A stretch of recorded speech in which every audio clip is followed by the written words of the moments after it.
Alright guys, so Dr. Katherine Ramsland, one of Bryan Kohberger's former professors and a serial unaliver expert, spoke out to News Nation tonight. She was able to speak for the first time publicly as this case is no longer going to trial. She was a witness before, she wasn't able to speak, but now she's breaking her silence. Before we get into the interview, I just want to share that we found out tonight that Maddie Mogen's family as well as Ethan Chapin's family will be attending the hearing tomorrow, and they are in support of the plea deal. We also found out that the plea deal is not going to require Bryan Kohberger to confess. He is not going to have to talk about his involvement. He's not going to have to admit to anything to take this plea deal. However, Judge Stephen Hippler could choose to ask an array of questions just like the BTK unalivers judge did after he took a plea deal. So the prosecution is not enforcing it. However, Judge Hippler could ask the questions that we all want to know the answers to. Alright, I'm going to play Dr. Ramsland's interview right now. Take note of what she says about Bryan Kohberger's alibi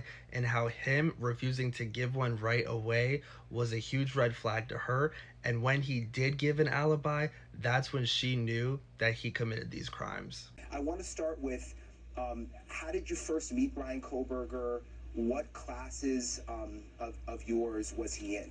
I met him in the fall of 2018 when he came to DeSales University. He had an associate's degree and he was going to get into our 4-year program as a psychology major. He selected the forensic track, which made him an advisee for me because I managed the forensic track. And he was also in my class that semester. What was your perception of him? He seemed like eager to be in the classroom. He was polite, he was respectful, intense, and curious. And there was no reason for me to think that he was anything other than someone who was really interested in this potential career. Was there anything looking back now that was strange about him or that you noticed? When I look back, there really isn't anything that stood out to me. I think when you're a teacher, your instinct is to accept students at face value. You don't, start with suspicions or, and there really weren't any red flags. He was always really quite respectful and grateful. He would thank me for things. He was attentive.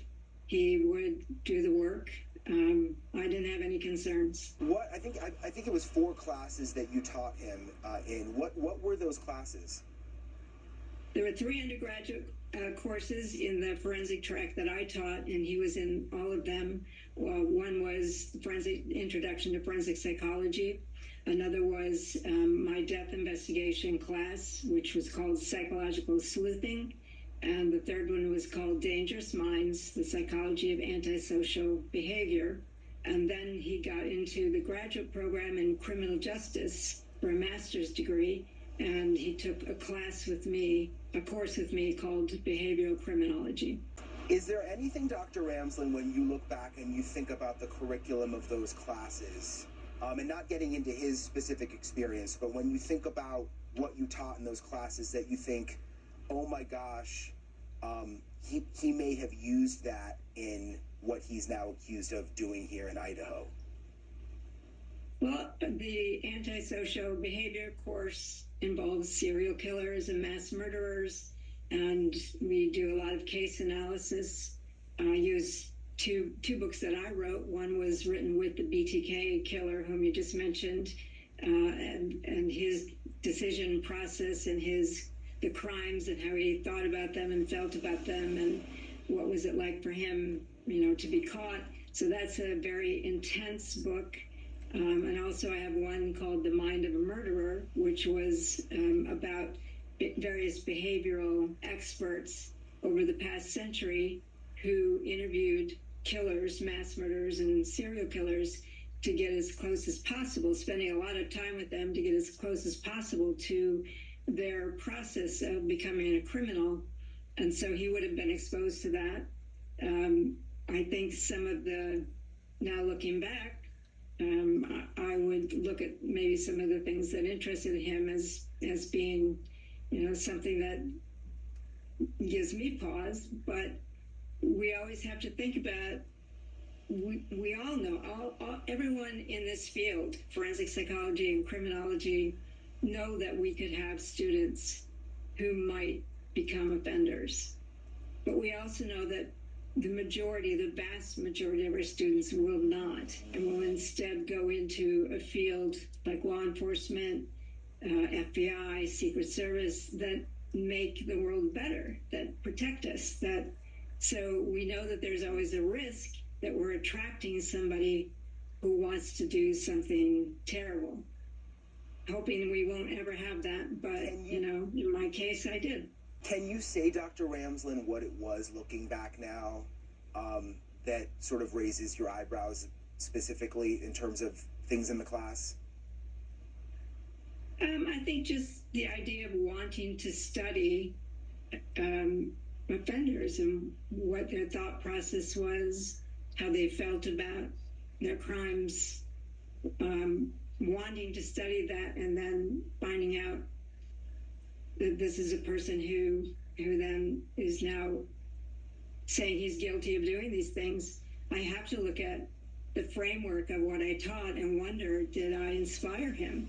It's terrible, very hard. And it's not just what happened to the victims. I really thought Bryan Kohberger was a promising student who really could have made a mark in this career in a very positive way. I thought that. So disappointed, angry, and very shocked that this is who he turned out to be, and horrified for the victims and their families. What did you think when you first heard that Bryan Kohberger, your former student, was arrested for this?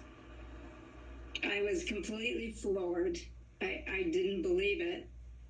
And his demeanor that we saw on media was that he was confident that he was going to be able to prove his innocence. So I wanted to wait and see. I wanted to give him the benefit of the doubt. But as months go by and he kept saying that he had an alibi, and I wondered, well, why are you sitting in jail? Give us your alibi, get out. And that wasn't happening. And then it was really when he said his alibi, and it was clearly not an alibi, and he would have known that, certainly from all the classes that he had through undergraduate and graduate work. He would have understood that wasn't really an alibi. I think that was when I was really, floored that this is my student who has done these things. Would you want to study Bryan Kohberger? Have you put any thought into that? Is that something that you think could be possible? I've been thinking about that for 2.5 years. I would. I mean, this is my work. If he wanted to do that, I would. And within the framework of this is what we do to try to look at developmental trajectories, the triggers, so that we can see the red flags faster. We can prevent people like this from wreaking the havoc that they do. So if he wanted to do that, I know that he's got the intellectual capacity to do it, to be self-reflective, to help think through how his life came to this. And so I would definitely do it if he were willing. And it would be hard. But I think because I have so much material from him, I have questions for him that I think nobody else but me could ask.